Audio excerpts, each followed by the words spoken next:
पूरी दुनिया पे प्रेशर हम पैदा कर सकते हैं।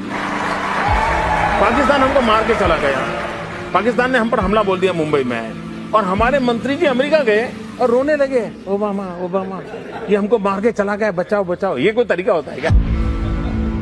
पड़ोसी मार के चला जाओ और अमेरिका जाते हो? अरे पाकिस्तान जाओ ना। तो भाइयों, डोनाल्ड ट्रंप द्वारा भारत पाकिस्तान के सीज़फायर का ऐलान करने के बाद बहुत सारी प्रतिक्रिया सामने आ रही है, जिसमें क्षत्रिय संवाद लिखते हैं, सीज फायर की घोषणा भी अमेरिका राष्ट्रपति डोनाल्ड ट्रंप ने की, कम से कम ये तो नरेंद्र मोदी को करनी चाहिए थी। एक बात तो साबित हो गई कि अमेरिका और चीन के सामने हमारी कोई हैसियत नहीं है, और ना ही हमारे पास इतनी ताकत है कि दूसरे देश हमारे पक्ष में खड़े हो। पाकिस्तान को निपटाने की क्षमता होते हुए भी हम अमेरिका चीनी दबाव में पीछे हटे।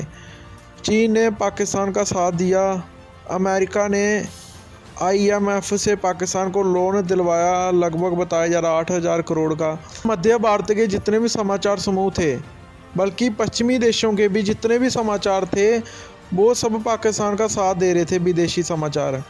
इसका दो अर्थ है, या तो आप इतने कमज़ोर हैं कि लोगों को आपकी परवाह नहीं, या आप में वो काबिलियत है कि आप एक महाशक्ति बन सकते हैं जो कोई नहीं चाहेगा, इसलिए वो आपके पक्ष में नहीं आएंगे। इसके बाद राजा न्यास लिखते हैं कि भारत के राजनीतिक दलों के राजनेताओं की केवल लक्ष्यदारी बातों और काल्पनिकता के आधार पर भारत विश्व गुरु नहीं बनेगा। वर्तमान का विश्व गुरु अमेरिका है, और इस वास्तविकता को हम सभी को स्वीकार भी करना चाहिए।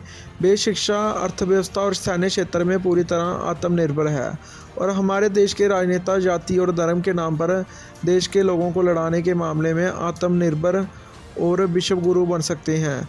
हमने ये अनुभव किया है कि भारत के अधिकांश राष्ट्रीय एवं क्षेत्रीय राजनीतिक दल, जिसको केवल कुछ ही जातियाँ संचालित करती हैं, उनका एक लक्ष्य हमेशा रहता है कि किसी भी प्रकार से क्षत्रियों को अन्य जाति एवं धर्म के लोगों के साथ लड़ाने का प्रयास किया जाए, जिससे कि ये जाति कभी भी आर्थिक एवं सामाजिक रूप से मजबूत ना हो पाए।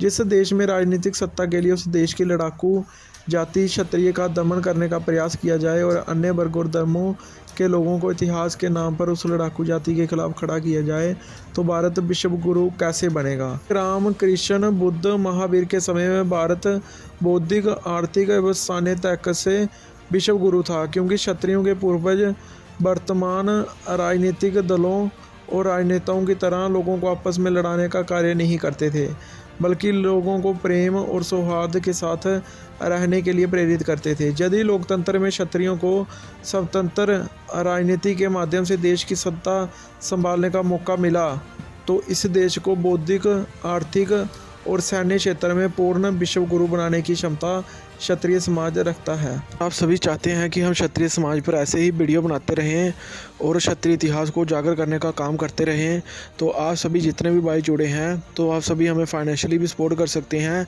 किसी से 50, 100, 200 जितना भी जुड़ता है, तो आप सभी स्कैन करके स्क्रीनशॉट लेकर तो इस चैनल को योगदान भी दे सकते हैं। सभी भाइयों को जय देव, जय माँ भवानी और जय शाता धर्म।